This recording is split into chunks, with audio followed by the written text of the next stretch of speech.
Chapter 11. The Need for Service Rather than Leadership. In this untoward situation, the Negro finds himself at the close of the third generation from emancipation. He has been educated in the sense that persons directed a certain way are more easily controlled, or as Ovid remarked, in time the bull is brought to bear the yoke. The Negro in this state continues as a child. He is restricted in his sphere to small things, and with these he becomes satisfied. His ambition does not rise any higher than to plunge into the competition with his fellows for these trifles. At the same time, those who have given the race such false ideals are busy in the higher spheres, from which Negroes, by their miseducation and racial guidance, have been disbarred. Examples of this failure of the miseducated Negro to have high ideals may be cited. The author has known numerous cases of Negro lawyers, physicians, and businessmen who, while attending local Sunday schools, churches, and lodges, have fallen out about trifles like a resolution or the chairmanship of a committee, which so embittered them as to make themselves enemies for life and stumbling blocks, preventing any such thing as organization or community cooperation.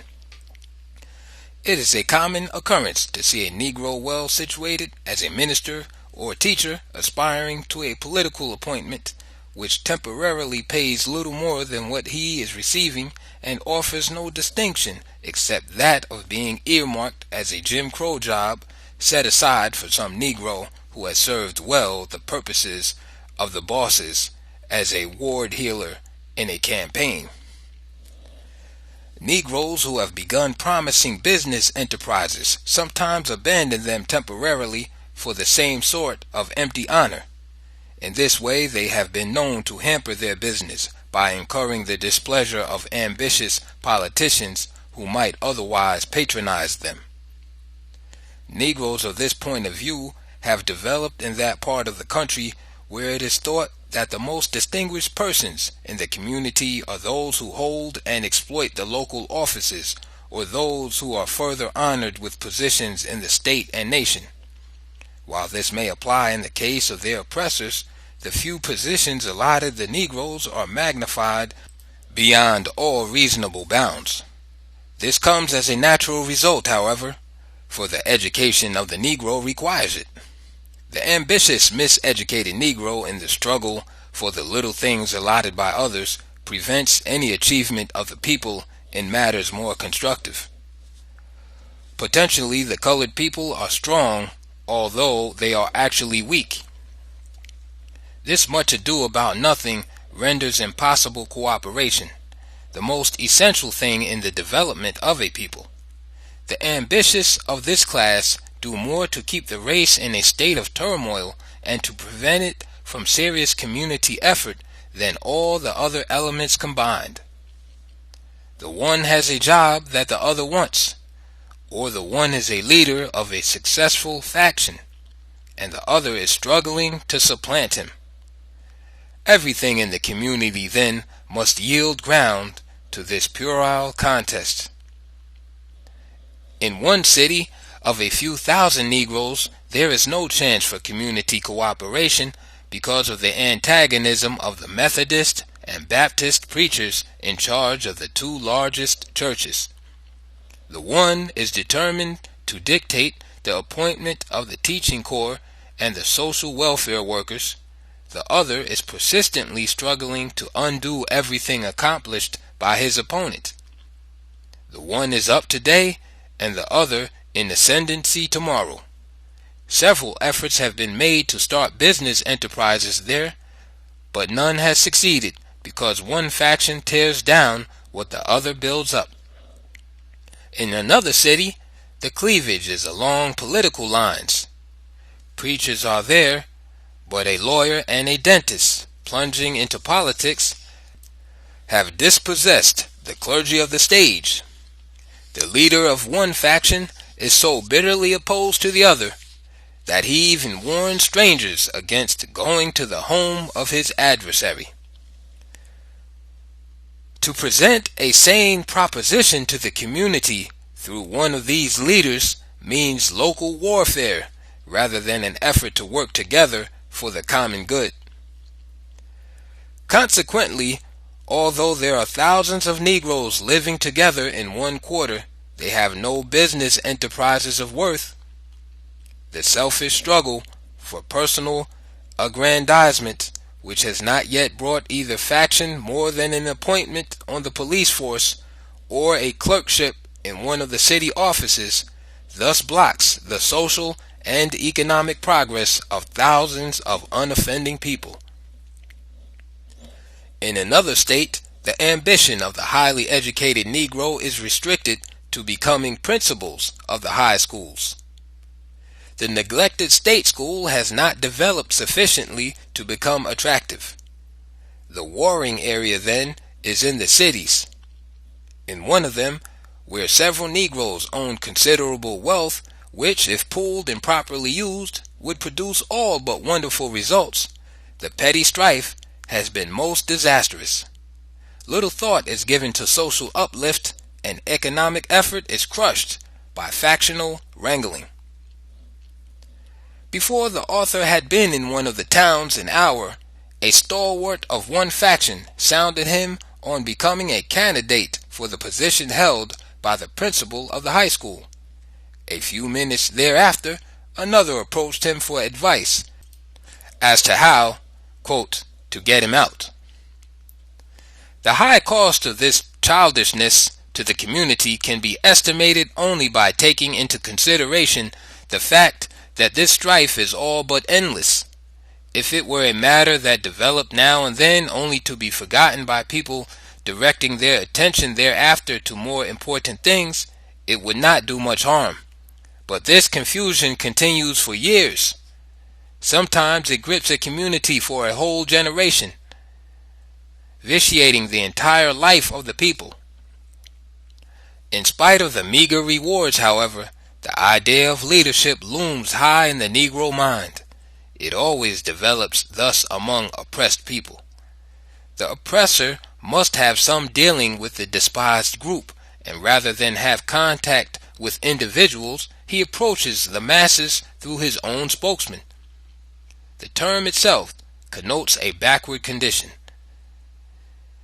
In its strides upward, a race shuffles off its leaders because they originate outside of the group. They constitute a load that sinks the oppressed in the mire of trials and tribulations. Leadership is usually superimposed for the purpose of directing the course of the ostracized group along sane lines. This was accomplished during the days of slavery by restricting the assembly of Negroes to certain times and places, and compelling them to meet in the presence of a stipulated number of the, quote, wisest and discreetest men of the community. These supervisors of the conduct of Negroes would prevent them from learning the truth, which might make them unruly or ambitious to become free. After the Negroes became free, the same end was reached by employing a Negro or some white man to spy upon and report behind closed doors on a plan to enslave the Negroes' minds. In case that actual employment as a spy seemed too bold, the person to be used as such an instrument took up some sort of enterprise which the oppressors of the race warmly supported to give him the desired influence in the community. This quote-unquote racial racketeer might be a politician, minister, teacher, director of a community center, or head of a quote-unquote social uplift agency. As long as he did certain things and expressed the popular opinion on questions, he lacked nothing, and those who followed him found their way apparently better paid as the years went by. His leadership then was recognized, and the ultimate undoing of the Negroes in the community was assured. Such leadership, too, has continued into our day, and it goes from bad to worse.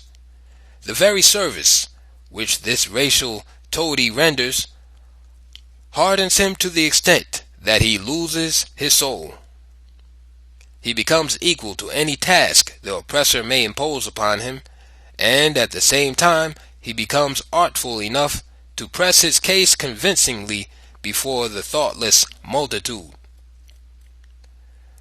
What is right is sacrificed, because everything that is right is not expedient, and what is expedient soon becomes unnecessary. Recently, a citizen, observing how we have been thus betrayed, suggested that there be called a national meeting to take steps for a program of development of the race from within under a new leadership. Such a movement can be made to mean something, and then it can degenerate into an assembly of abuse and vituperation, followed by the usual whereas therefore be it resolved effort, which has never meant anything in the awakening and the development of an oppressed people. The Negroes, however, will not advance far if they continue to waste their energy abusing those who misdirect and exploit them. The exploiters of the race are not so much at fault as the race itself. If Negroes persist in permitting themselves to be handled in this fashion, they will always find someone at hand to impose upon them. The matter is one which rests largely with the Negroes themselves. The race will free itself from exploiters just as soon as it decides to do so. No one else can accomplish this task for the race. It must plan and do for itself. Checking up on what they do, Negroes often find themselves giving money and moral support to various persons and institutions which influence the course of the race in the wrong way. They do not often ask themselves whether the support thus given will redound in the long run to the good of the people with whom they are identified. They do not inquire whether the assistance thus given offers temporary relief, but eventually results in irreparable loss. So many Negroes often do themselves harm when they actually believe that they are doing good. Under their present teachers, they cannot easily learn to do any better, for such training as we undergo does not open our eyes sufficiently for us to see far ahead of us. If the Negro could abandon the idea of leadership and instead stimulate a larger number of the race to take up definite tasks and sacrifice their time and energy in doing these things efficiently, the race might accomplish something. The race needs workers, not leaders. Such workers will solve the problems which race leaders talk about and raise money to enable them to talk more and more about. When you hear a man talking, then always inquire as to what he is doing or what he has done for humanity. Oratory and resolutions do not avail much. If they did, the Negro race would be in a paradise on earth. It may be well to repeat here the saying that old men talk of what they have done, young men of what they are doing, and fools of what they expect to do. The Negro race has a rather large share of the last mentioned class. If we can finally succeed in translating the idea of leadership into that of service, we may soon find it possible to lift the Negro to a higher level. Under leadership, we have come into the ghetto. By service within the ranks, we may work our way out of it. Under leadership, we have been constrained to do the biddings of others. By service, we may work out a program in the light of our own circumstances. Under leadership, we have become poverty-stricken. By service, we may teach the masses how to earn a living honestly. Under leadership, we have been made to despise our own possibilities and to develop into parasites. By service, we may prove sufficient unto the task of self-development and contribute our part to modern culture. Chapter 12. Hirelings in the places of public servants. If the highly educated Negroes have not learned better the simple lessons of life, one cannot expect the laboring classes to conduct themselves differently. In the large number of cases, the employers of Negroes in common labor, in which most of them are now engaged, assert that there is no hope for advancement of Negroes in their employ because Negroes will not work under foremen of their own color. In other words, the average Negro has not yet developed to the point that one is willing to take orders from another of his own race. While it is true that such an answer is often given as a mere excuse for not placing Negroes in responsible positions when it can be done without any particular trouble, the investigation among Negroes themselves reveals numerous facts to prove that there is more truth than falsehood in this statement. Hundreds of employees of African blood frankly say that they will not work under a Negro. One is afraid that the other may prosper more than he does and be recognized accordingly. Some of these instances are interesting. A head of one of the government departments in which Negro women are employed to do unskilled labor reports that he placed in charge of the group of these workers an intelligent colored woman who seemed to have all of the necessary qualifications which he had found in other women thus employed. Those working under her, however, refused to obey instructions, kept the place in turmoil, and soon destroyed the morale of the whole force. As soon as he placed a white woman in charge, however, order was re-established on the premises and everything moved along smoothly. Another employer conducting a wholesale business placed a Negro foreman in charge of others of his race to function as one of the important departments of the establishment. The Negroes working under him, who had formerly taken orders without question from the white foreman, soon undertook to take liberties with the promoted Negro and to ignore his orders. Knowing that the Negro foreman was well qualified, however, and being personally interested in him, the employer, instead of doing what so many others under such circumstances had done, dismissed those who refused to cooperate and supplied the vacancies with others until an efficient working force could thus be obtained. Only a few employers, however, have had such patience and have manifested such interest in the advancement of the Negro. As a rule, they merely dispose of Negro foremen with the excuse that one Negro will not take orders from another. This refusal of Negroes to take orders from one another is due largely to the fact that slaveholders taught their bondmen that they were as good as or better than any others, and therefore should not be subjected to any member of their race. If they were to be subordinated to someone, it should be to the white man of superior culture and social position. This keeps the whole race on a lower level, restricted to the atmosphere of trifles which do not concern their traducers. The greater things of life, which can be attained only by wise leadership, then, they have no way to accomplish. The strong have always used this as a means of dealing with the so-called weaker races of the world. The Caucasian arrays the one against the other, so that they may never combine their forces and thus deprive their so-called superiors of control over them, which they could easily do if organized. One white man was thus able to maintain himself on a plantation where there were 30 or 40 slaves, because the Negroes were miseducated in such a way as to keep them divided into distinct factions. In petty strife, their power would be lost in the process of attrition. Today we find the same thing in Africa, where this end is reached by embittering one tribe against another. And it worked the same way in India until recently, when it began to break down under the masterful leadership of Mahatma Gandhi.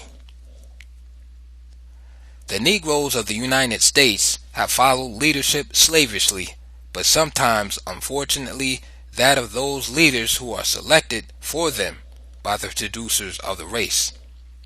The enemies of the race, for example, will find a Negro willing to do certain things they desire to have accomplished, and will finance him and give him sufficient publicity to get before the world, for the few favors which he may dispense among his followers as a result of his influence and economic position will bring to him the adequate number of Negroes for the constituency which he desires. Negroes, however, sometimes choose their own leaders, but unfortunately they are too often of the wrong kind. Negroes do not readily follow persons with constructive programs. Almost any sort of exciting appeal or trivial matter presented to them may receive immediate attention and temporarily, at least, liberal support. When the bubble collapses, of course, these same followers will begin to decry Negro leadership and call these misrepresentatives of the group rascals and scoundrels. Inasmuch as they have failed to exercise foresight, however, those who have deceived them should not be blamed so much as those who have liberally supported these impostors. Yet the fault here is not inherently in the Negro, but in what he has been taught. The Negro's point of view, therefore, must be changed before they can construct a program which will bring them out of the wilderness. For example, no good can be expected from one of our teachers who said that she had to give up her class in Sunday school to accept an extra job of waiting on tables at that hour because she had bought a $2,400 coat and her husband had purchased an expensive car. Such a teacher has no message for the Negro child. Her example would tend to drag the youth downward, and the very thought of having such a person in the schoolroom is most depressing. We must feel equally discouraged when we see a minister driving up to his church on Sunday morning in a Cadillac. He does not come to feed the multitude spiritually. He comes to fleece the flock. The appeal he makes is usually emotional. While the people are feeling happy, the expensive machine is granted and the prolonged vacation to use it is easily financed. Thus, the thoughtless drift backward toward slavery. When you see a physician drive to one's door in his Pierce Arrow, you cannot get the impression he has come to treat the patient for a complaint. He has come to treat him for $1. Such physicians, as a rule, know less and less medicine as the years go by, although they make much money by learning human psychology and using it for personal gain. With leeches of this type feeding upon an all but impoverished people and giving them nothing back, there can be no hope for advancement. No people can go forward when the majority of those who should know better have chosen to go backward. But this is exactly what most of our misleaders do. Not being learned in the history and background of the race, they figure out that there is no hope for the masses, and they decide then that the best thing they can do is to exploit these people for all they can and use the accumulations selfishly. Such persons have no vision and therefore perish at their own hands. It is an injustice to the Negro, however, to miseducate him and suffer his manners to be corrupted from infancy until old age, and then blame him for making the mistakes which such guidance necessitates. People who have been restricted and held down naturally condescend to the lower levels of delinquency. When education has been entirely neglected or improperly managed, we see the worst passions ruling with uncontrolled and incessant sway. Good sense degenerates into craft, anger wrangles into malignity, restraint, which is thought most solitary, comes too late, and the most judicial admonitions are urged in vain. Philosophers have long conceded, however, that every man has two educations, that which is given to him, and the other, that which he gives himself. Of the two kinds, the latter is by far the more desirable. Indeed, all that is most worthy in man, he must work out and conquer for himself. It is that which constitutes our real and best nourishment. What we are merely taught seldom nourishes the mind like that which we teach ourselves. The same eternal principle applies to a race forced to live apart from others as a separate and distinct group. Inasmuch as the education of the Negro has come from without, we can clearly see that he has received only a part of the development which he should have undergone, or he has developed negatively. The Negro lacks mental power, which cannot be expected from ill-fed brains. This naturally brings up a serious question.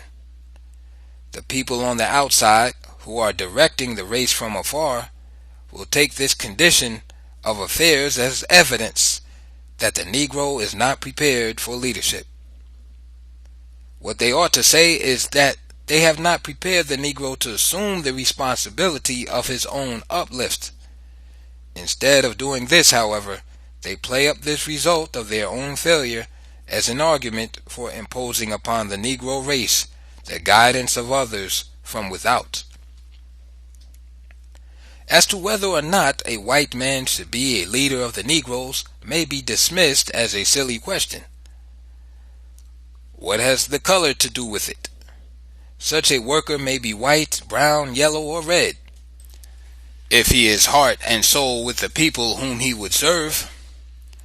It just happens, however, that most white men now in control of Negro institutions are not of this required type.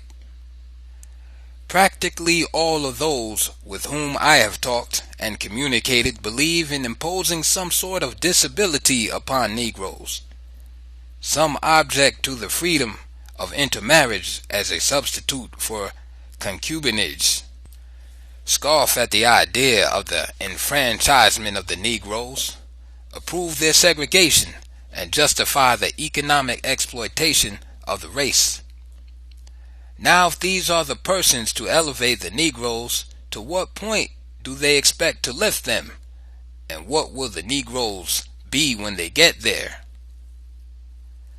With this same thought in mind, a white director of Negroes recently said to the author, quote, "I realize that I have no useful function in my present position as a president of a Negro institution. I do not approve of their aspirations to many things. I cannot accept the students in my house as I would white students because it might lead to an interracial romance.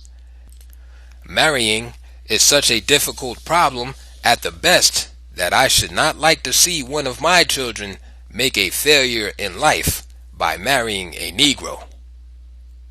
In other words, continued he, we live in two different worlds. While I am among them, I cannot be a part of them. How then can I help them under these circumstances? I am acquainted with another white educator at the head of a Negro institution, who will not address a colored girl as Miss, and to avoid the use of a title in speaking to women of the race, he addresses them as his kin. One of them was sharp enough to reply to him thus when he accosted her as auntie. Quote, "Oh, I am so glad that I have found my lost relatives at last. My mother often told me that I had some distinguished kin, and just to think that you are my nephew makes me feel glad." End quote. Another such exploiter in charge of a Negro college never wears his hat on campus. His confidential explanation is that he might have to lift it when he meets a Negro woman. Of course, that would never do. Quote unquote, white supremacy would be lost in the Negro school. As we realize more and more that education is not merely imparting information which is expected to produce certain results, we see very clearly the inconsistency of the position of white persons as executives of Negro institutions. These misfits belong to the very group working out the segregation of the Negro, and they come into these institutions mainly to earn a living. They make no particular contribution to the development of education, for they are not scholarly enough to influence educational theory, and they are so far out of sympathy with the Negro that they cannot make any contribution to educational practice. These quote-unquote foreigners are not bringing to such institutions large sums of money which the Negroes cannot obtain, for the institutions now directed by Negroes are receiving larger appropriations than those under the management of whites. Our so-called thinkers, however, seldom see the inevitable results of this unsound policy. Not long ago, when the author wrote the textbook entitled Negro Makers of History, it was adversely criticized by a Negro who said that the book should have had as an illustration the cut of the white man who established a certain Negro college. The author had to explain that the book was to give an account of what the Negro has done, not of what has been done for him. The school referred to, moreover, was in no sense a Negro school. It had very few Negro teachers and only one Negro trustee. The policy of the school was determined altogether by others without giving the Negro credit for having a thought on education. In other words, it was merely a school which Negroes were permitted to attend. If they picked up here and there something to help them, well and good. If not, may God help them. It is all right to have a white man as the head of a Negro college, or to have a red man at the head of a yellow one, if, in each case, the incumbent has taken out his naturalization papers and has identified himself as one of the group which he is trying to serve. It seems that the white educators of this day are unwilling to do this, and for that reason they can never contribute to the actual development of the Negro from within. You cannot serve people by giving them orders as to what to do. The real servant of the people must live among them, think with them, feel for them, and die for them. The white worker in Negro institutions, too, can never be successful without manifesting some faith in the people with whom he has cast his lot. His efforts must not be merely an attempt to stimulate their imitation of things in a foreign sphere. He must study his community sufficiently to discover the things which have a trend in the proper direction, that he may stimulate such forces and thus help the community to do better the good things which it may be capable of doing, and at the same time may be interested in doing. If these people are to be brought the ideas of quote-unquote foreigners and must be miraculously transformed into something else before anything can be made of them, such effort will be a fruitless task, like most of the so-called education and uplift of the Negroes in America. The Negro, in spite of his confinement to the ghetto, has some opportunities to develop his special capacities if they are properly studied and understood. The real servant of the people, then, will give more attention to those to be served than to the use that somebody may want to make of them. He will be more concerned with what he can do to increase the ease, comfort, and happiness of the Negro than with how the Negro may be used to contribute to the ease, comfort, and happiness of others. The servant of the people, unlike the leader, is not on a high horse, elevated above the people and trying to carry them to some designated point to which he would like to go for his own advantage. The servant of the people is down among them, living as they live, doing what they do, and enjoying what they enjoy. He may be a little better informed than some other members of the group. It may be that he has had some experience that they have not had, but in spite of this advantage, he should have more humility than those whom he serves. For we are told that, quote, "Whosoever is greatest among you, let him be your servant." Chapter 13. Understand the Negro. We do not offer here any course in Negro history, Negro literature, or race relations, recently said a professor of a Negro college. We study the Negro along with other people. An excellent idea, the interviewer replied. No one should expect you to do any more than this. But how do you do it when the Negro is not mentioned in your textbooks except to be condemned? Do you, a teacher in a Negro school, also condemn the race in the same fashion as the writers of your textbooks of history and literature? No, said he. We bring the Negro in here and there. How often does here and there connote? Well, you know, said he, Negroes have not done much, and what they have accomplished may be briefly covered by referring to the achievements of a few men and women. Why do you emphasize the special study of the Negro? Said he further. Why is it necessary to give the race special attention in the press, on the rostrum, or in the schoolroom?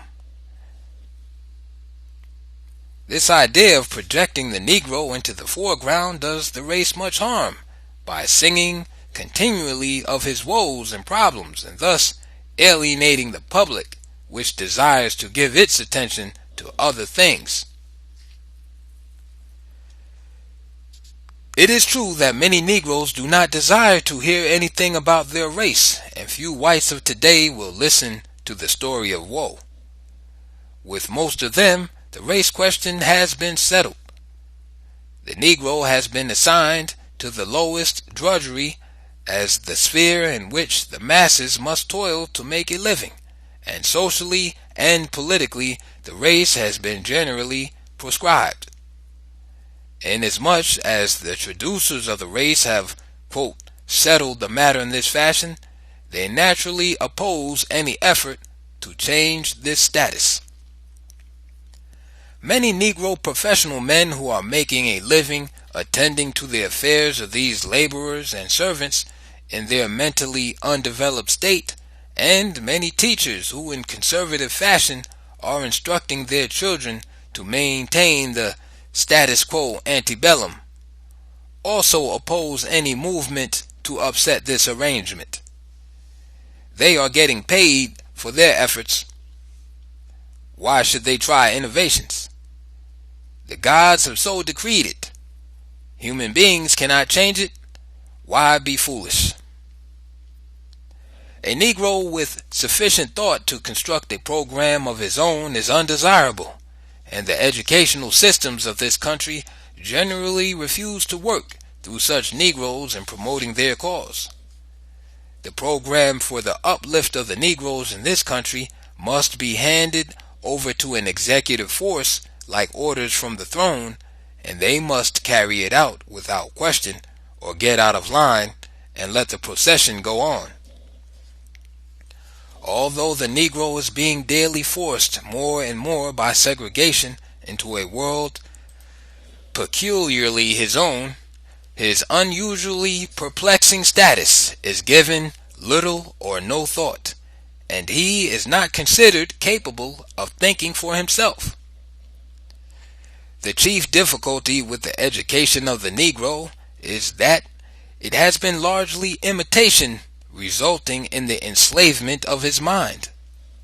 Somebody outside of the race has desired to try out on Negroes some experiment which interested him and his co-workers, and Negroes, being objects of charity, have received them cordially and have done what they required. In fact, the keynote in the education of the Negro has been to do what he is told to do. Any Negro who has learned to do this is well prepared to function in the American social order as others would have him. Looking over the courses of study of the public schools, one finds little to show that the Negro figures in these curricula. In supplementary matter, a good deed of some Negro is occasionally referred to, but oftener the race is mentioned only to be held up to ridicule. With the exception of a few places like Atlantic City, Atlanta, Tulsa, St. Louis, Birmingham, Knoxville, and the states of Louisiana and North Carolina, no effort is made to study the Negro in the public schools as they do the Latin, the Teuton, or the Mongolian. Several miseducated Negroes themselves contend that the study of the Negro by children would bring before them the race problem prematurely, and therefore urge that the study of the race be deferred until they reach advanced work in the college or university. These misguided teachers ignore the fact that the race question is being brought before black and white children daily in their homes, in the streets, through the press, and on the rostrum. How then can the school ignore the duty of teaching the truth while these other agencies are playing up falsehood? The experience of college instructors shows that racial attitudes of the youth are not easily changed after they reach adolescence. Although students of this advanced stage are shown the fallacy of race superiority and the folly of social distinctions, they nevertheless continue to do the illogical thing of still looking upon these despised groups as less worthy than themselves and persist in treating them accordingly. Teachers of elementary and secondary schools giving attention to this interracial problem have succeeded in softening and changing the attitude of children whose judgment has not been so hopelessly warped by the general attitude of the communities in which they have been brought up. In approaching this problem in this fashion to counteract the one-sided education of youth, the thinking people of this country have no desire to upset the curricula of the schools or to force the Negro as such into public discussion. But if the Negro is to be elevated, he must be educated in the sense of being developed from what he is, and the public must be so enlightened as to think of the Negro as a man. Furthermore, no one can be thoroughly educated until he learns as much about the Negro as he knows about other people. Upon examining the recent catalogs of the leading Negro colleges, one finds that invariably they give courses in ancient, medieval, and modern Europe, but they do not give such courses in ancient, medieval, and modern Africa. Yet Africa, according to recent discoveries, has contributed about as much to the progress of mankind as Europe has, and the early civilization of the Mediterranean world was decidedly influenced by Africa. Negro colleges offer courses bearing on the European colonist prior to their coming to America, their settlement on these shores, and their development here toward independence. Why are they not equally generous with the Negroes in treating their status in Africa prior to enslavement, their first transplantation to the West Indies, the Latinization of certain Negroes in contradistinction to the development of others under the influence of the Teuton, and the effort of the race toward self-expression? A further examination of their curricula shows too that invariably these Negro colleges offer courses in Greek philosophy and in that of modern European thought, but they direct no attention to the philosophy of the African. Negroes of Africa have and always have had their own ideas about the nature of the universe, time and space, about appearance and reality, and about freedom and necessity. The effort of the Negro to interpret man's relation to the universe shows just as much intelligence as we find in the philosophy of the Greeks. There were many Africans who were just as wise as Socrates. Again, one observes in some of these catalogues numerous courses in art, but no well-defined course in Negro or African art, which early influenced that of the Greeks. Thinkers are now saying that the early culture of the Mediterranean was chiefly African. Most of these colleges do not even direct special attention to Negro music, in which the Negro has made his outstanding contribution in America. The unreasonable attitude is that because the whites do not have these things in their schools, the Negroes must not have them in theirs. The Catholics and Jews, therefore, are wrong in establishing special schools to teach their principles of religion, and the Germans in America are unwise in having their children taught their mother tongue. Such has been the education of Negroes. They have been taught facts of history, but have never learned to think. Their conception is that you go to school to find out what other people have done, and then you go out in life to imitate them. What they have done can be done by others, they contend, and they are right. They are wrong, however, in failing to realize that what others have done, we may not need to do. If we are to do identically the same thing from generation to generation, we would not make any progress. If we are to duplicate from century to century the same feats, the world will grow tired of such a monotonous performance. In this particular respect, quote, Negro education is a failure, and disastrously so, because in its present predicament the race is especially in need of vision and invention to give humanity something new. The world does not want and will never have the heroes and heroines of the past.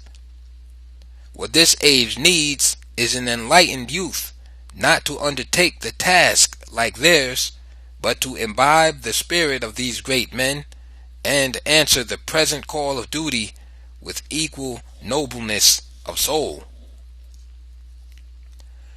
Not only do the needs of generations vary, but the individuals themselves are not duplicates the one of the other, and being different in this respect, their only hope to function efficiently in society is to know themselves and the generation which they are to serve. The chief value in studying the records of others is to become better acquainted with oneself and with one's possibilities to live and to do in the present age.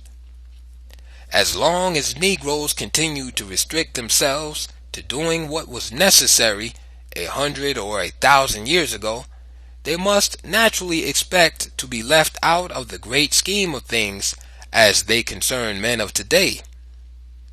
The most inviting field for discovery and invention, then, is the Negro himself, but he does not realize it. Frederica Bremer, when reflecting upon her visit to America about 1850, gave this country a new thought in saying to Americans, quote, "The romance of your history is the fate of the Negro." End quote. In this very thought lies unusual possibilities for the historian, the economist, the artist, and the philosopher. Why should the Negro writer seek a theme abroad when he has the greatest of all at home. The bondage of the Negro brought captive from Africa is one of the greatest dramas in history, and the writer who merely sees in that ordeal something to approve or condemn fails to understand the evolution of the human race. Negroes now studying dramatics go into our schools to reproduce Shakespeare, but mentally developed members of this race will see the possibilities of a greater drama in the tragedy of the man of color. Negroes graduating from conservatories of music dislike the singing of our folk songs. For some reason, such misguided persons think that they can improve on the productions of the foreign drama, or render the music of other people better than they can themselves. A knowledge of real history would lead one to think that slavery was one of the significant developments which, although evil in themselves, may redound sometimes to the advantage of the oppressed rather than that of the oppressor. Someone has said that the music of Poland was inspired by incidents of a struggle against the despots invading and partitioning their prostrate land. The Greeks never had an art until the country was overrun by hostile Orientals. Someone then began to immortalize in song the sons who went forth to fight for the native land. Another carved in marble the thought evoked by the example of the Greek youth who blocked the mountain pass with his body, or who bared his breast to the javelin to defend the liberty of his country. These things we call art. In our own country, the other elements of the population, being secure in their position, have never faced such a crisis, and the Europeans, after whose pattern American life is fashioned, have not recently had such an experience. White Americans, then, have produced no art at all, and that of Europe has reached the point of stagnation. Negroes who are imitating whites, then, are engaged in a most unprofitable performance. Why not interpret themselves anew to the world? If we had a few thinkers, we could expect great achievements on tomorrow. Some Negro with unusual insight would write an epic of bondage and freedom which would take its place with those of Homer and Virgil. Some Negro with aesthetic appreciation would construct from collected fragments of Negro music a grand opera that would move humanity to repentance. Some Negro of philosophic penetration would find a solace for the modern world in the soul of the Negro, and then men would be men because they are men. The Negro in his present plight, however, does not see possibilities until it is too late. He exercises much hindsight, and for that reason he loses ground in the hotly contested battles of life. The Negro, as a rule, waits until a thing happens before he tries to avert it. He is too much like a man whom the author once saw knocked down in a physical combat. Instead of dodging the blow when it was being dealt, he arose from his prostration, dodging it. For example, the author has just received a letter from a lady in Pittsburgh complaining that the librarian in one of its schools insists upon reading to the children, quote, a great deal of literature containing such words as nigger, blackie, little Sambo, etc. This lady therefore would like to place in that school some books by Negro authors. This is a commendable effort, but it comes a little late. We hope not too late. For centuries, such literature has been circulated among the children of the modern world, and they have therefore come to regard the Negro as inferior. Now that some of our similarly miseducated Negroes are seeing how they have been deceived, they are awakening to address themselves to a long neglected work. They should have been thinking about this generations ago, for they have a tremendous task before them today in dispelling this error and counteracting the results of such bias in our literature.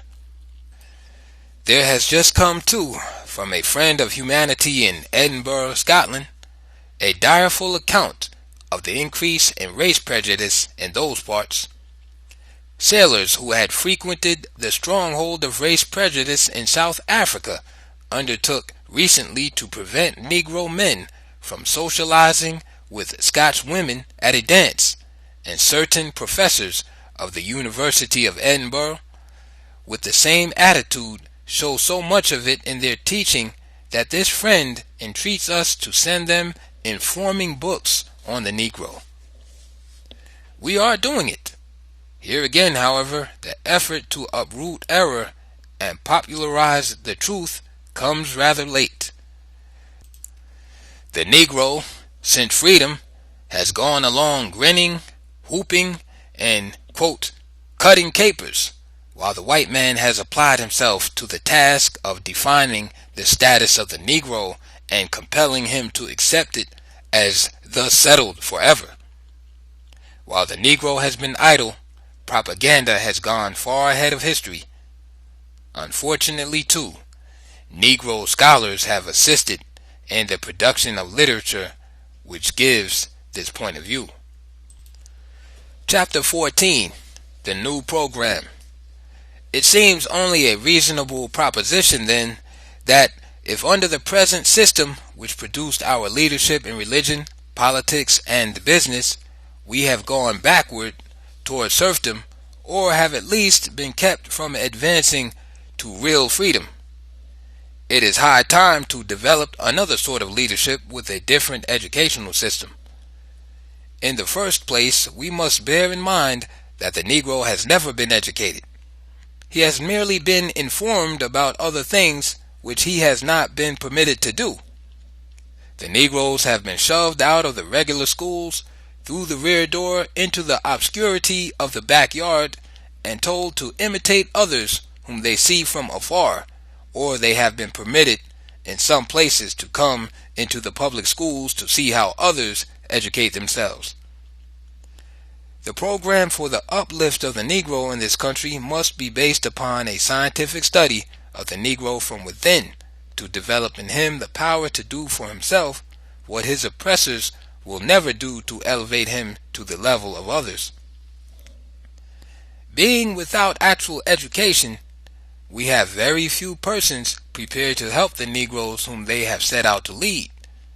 These persons are not all dishonest men and women. Many of them are sincere and believe that they are doing the race some great good and thus holding it backward. They must be awakened and shown the error of their ways. We have very few teachers because most of those with whom we are afflicted know nothing about the children whom they teach, or about their parents who influence the pupils more than the teachers themselves. When a boy comes to school without knowing his lesson, he should be studied instead of being punished. The boy who does well in the beginning of the year and lags behind near the end of the term should not always be censured or ridiculed. As a rule, such children are not responsible for their failures. Their parents and their social status account mainly for these shortcomings. The Negro teacher, then, must treat the disease rather than its symptoms. But can you expect teachers to revolutionize the social order for the good of the community? Indeed, we must expect this very thing. The educational system of a country is worthless unless it accomplishes this task. Men of scholarship and consequently of prophetic insight must show us the right way and lead us into the light which shines brighter and brighter. In the church, where we have much freedom and independence, we must get rid of preachers who are not prepared to help the people whom they exploit. The public must refuse to support men of this type. Ministers who are the creations of the old educational system must be awakened, and if this is impossible, they must be dethroned.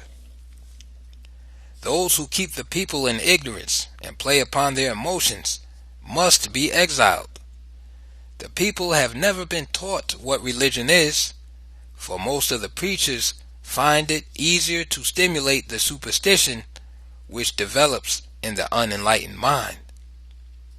Religion in such hands, then, becomes something with which you take advantage of weak people.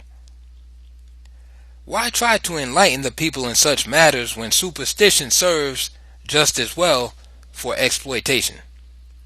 The ministers, with the confidence of the people, must above all things understand the people themselves. They must find out the past of their parishioners, whether they were brought up in Georgia, Alabama, or Texas, whether they are housed under desirable circumstances, what they do to make a living, what they do with their earnings, how they react to the world about them, how they spend their leisure, or how they function along with other elements of the social order.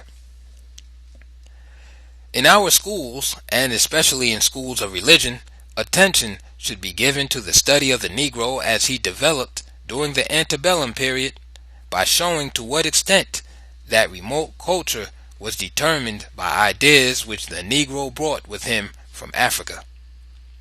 To take it for granted that the antebellum Negro was an ignoramus, or that the native brought from Africa had not a valuable culture merely because some prejudiced writers have said so, does not show the attitude of scholarship. And Negro students who direct their courses accordingly will never be able to grapple with the social problems presented today by the Negro Church. The preachers of today must learn to do as well as those of old. Richard Allen so interpreted Christianity anew to his master that he was converted, and so did Henry Evans and George Bentley for other whites in North Carolina and Tennessee. Instead of accepting and trying to carry out the theories which the exploiters of humanity have brought them for a religious program, the Negroes should forget their differences and in the strength of a united church bring out a new interpretation of Christ to this unwilling world. Following the religious teachings of their traducers, the Negroes do not show any more common sense than a people would in permitting criminals to enact the laws and establish the procedure of the courts by which they are to be tried.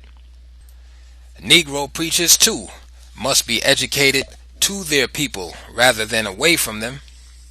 This, of course, requires a new type of religious school. To provide for such training, the Negro Church must get rid of its burdensome supervisory force. If the number of bishops of the various Negro Methodist churches were reduced to about 12 or 15, as they should be, the amount of $100,000 or more now being paid to support the unnecessary number could be used to maintain properly at least one accredited college. And what is now being raised here and there to support various struggling but starving institutions kept alive by ambitious bishops and preachers could be saved to the people. With this money diverted to a more practical use, the race would be able to establish some other things which would serve as assets rather than as liabilities. We say liabilities for practically all of our denominational schools, which are bleeding the people for the inadequate support which they receive, are still unable to do accredited work. There are so many of them that the one impoverishes the other. Outstanding men of the church therefore have to acquire their advanced education by attending other schools in the beginning, or by taking additional training elsewhere after learning all our denominational schools can offer. This is a loss of ground which should be regained if the church is to go forward. By proper unification and organization, the Negro churches might support one or two much needed universities of their own. With the present arrangement of 2 or 3 in the same area, and sometimes as many in one city, there is no chance for emerging from the trying, poverty-stricken state. And even if these institutions could do well what they undertake, they do not supply all educational needs. To qualify for certification in the professions, Negroes must go to other schools, where although they acquire the fundamentals, they learn much about their quote-unquote inferiority to discourage them in their struggle upward. We should not close any accredited Negro colleges or universities, but we should reconstruct the whole system. We should not eliminate many of the courses now being offered, but we should secure men of vision to give them from the point of view of the people to be served. We should not spend less money for the higher education of the Negro, but should redefine higher education as preparation to think and work out a program to serve the lowly rather than to live as an aristocrat. Such subjects of certitude as mathematics, of course, would continue, and so would most of the work in practical languages and science. In theology, literature, social science, and education, however, radical reconstruction is necessary. The old worn-out theories as to man's relation to God and his fellow man, the system of thought which has permitted one man to exploit, oppress, and exterminate another and still be regarded as righteous, must be discarded for the new thought of men as brethren, and the idea of God as the lover of all mankind. After Negro students have mastered the fundamentals of English, the principles of composition, and the leading facts in the development of its literature, they should not spend all of their time in advanced work on Shakespeare, Chaucer, and Anglo-Saxon. They should direct their attention also to the folklore of the African, to the philosophy in his proverbs, to the development of the Negro and the use of modern language, and to the works of Negro writers. The leading facts of the history of the world should be studied by all, but of what advantage is it to the Negro student of history to devote all of his time to courses bearing on such despots as Alexander the Great, Caesar, and Napoleon, or to the record of those nations whose outstanding achievement has been rapine, plunder, and murder for world power? Why not study the African background from the point of view of anthropology and history, and then take up sociology as it concerns the Negro peasant or proletarian who is suffering from sufficient ills to supply laboratory work for the most advanced students of the social order? Why not take up economics as reflected by the Negroes of today and work out some remedy for their lack of capital, the absence of cooperative enterprise, and the short life of their establishments? Institutions like Harvard, Yale, and Columbia are not going to do these things, and educators influenced by them to the extent that they become blind to the Negro will never serve the race efficiently.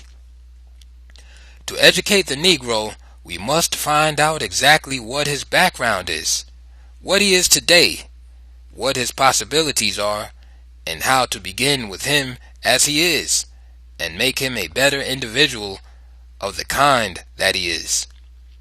Instead of cramming the Negro's mind with what others have shown that they can do, we should develop his latent powers that he may perform in society a part of which others are not capable. During his life, the author has seen striking examples of how people should and should not be taught. Some of these are worth relating.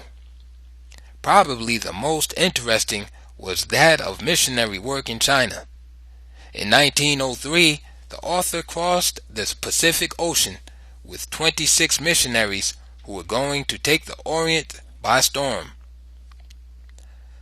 One Todd from North Carolina was orating and preaching almost every day to stimulate his co-workers to go boldly to the task before them.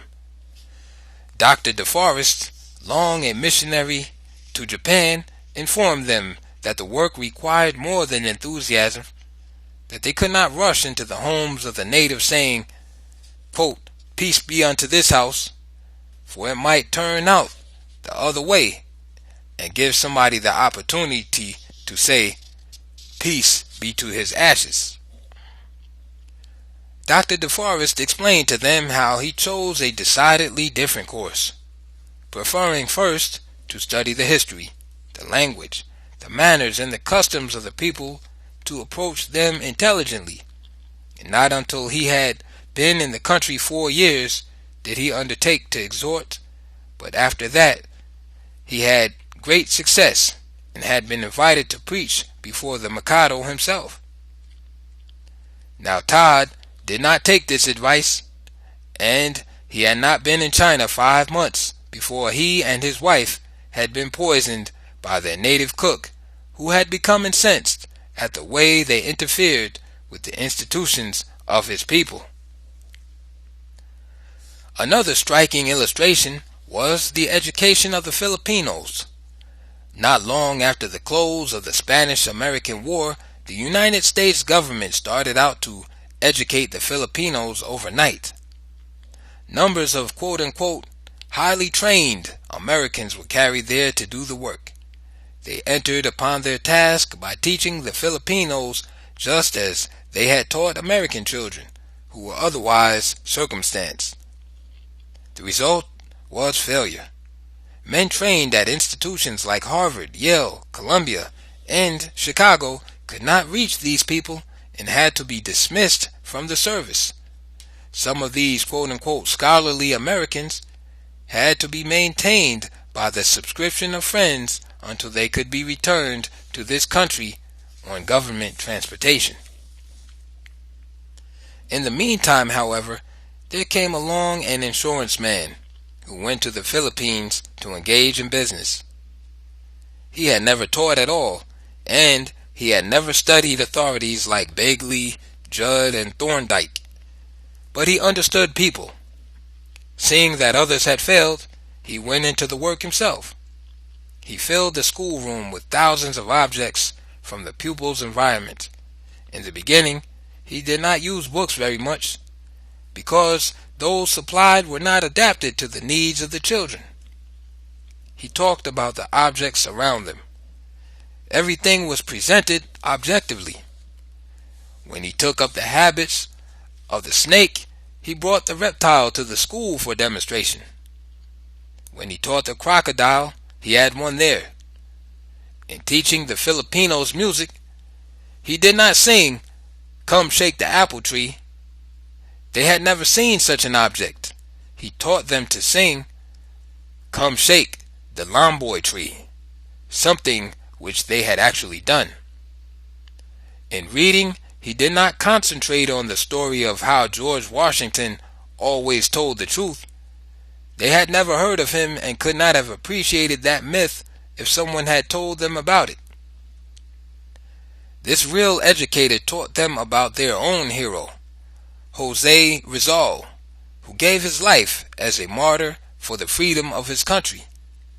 By and by, they got rid of most books based on the life of American people and worked out an entirely new series dealing with the life of Filipinos.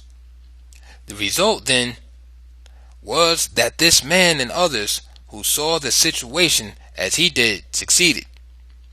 And the work of the public schools in the Philippines is today the outstanding achievement of the Americans in that country. We do not mean to suggest here, however, that any people should ignore the record of the progress of other races. We would not advocate any such unwise course. We say, hold on to the real facts of history as they are, but complete such knowledge by studying also the history of races and nations which have been purposely ignored. We should not underrate the achievements of Mesopotamia, Greece, and Rome, but we should give equally as much attention to the internal African kingdoms, the Songhai Empire, and Ethiopia, which through Egypt decidedly influenced the civilization of the Mediterranean world. We would not ignore the rise of Christianity and the development of the church, but we would at the same time give honorable mention to the persons of African blood who figured in these achievements and who today are endeavoring to carry out the principles of Jesus long since repudiated by most so-called Christians. We would not underestimate the achievements of the captains of industry who in the commercial expansion of the modern world have produced the wealth necessary to ease and comfort. But we would give credit to the Negro who so largely supplied the demand for labor by which these things have been accomplished. In our own particular history, we would not dim one bit the luster of any star in our firmament. We would not learn less of George Washington, first in war, first in peace, and first in the hearts of his countrymen, but we would learn something also of the 3,000 Negro soldiers of the American Revolution who helped to make this quote-unquote father of our country possible. We would not neglect to appreciate the unusual contribution of Thomas Jefferson to freedom and democracy, but we would invite attention also to two of his outstanding contemporaries, Phyllis Wheatley, the writer of interesting verse, and Benjamin Banneker, the mathematician, astronomer, and advocate of a world peace plan set forth in 1793 with the vital principles of Woodrow Wilson's League of Nations. We would in no way detract from the fame of Perry on Lake Erie or Jackson at New Orleans in the second struggle with England, but we would remember the gallant black men who assisted in winning these memorable victories on land and sea. We would not cease to pay tribute to Abraham Lincoln as the quote-unquote savior of the country, but we would ascribe praise also to the 178,000 Negroes who had to be mustered into service of the Union before it could be preserved, and who by their heroism demonstrated that they were entitled to freedom and citizenship.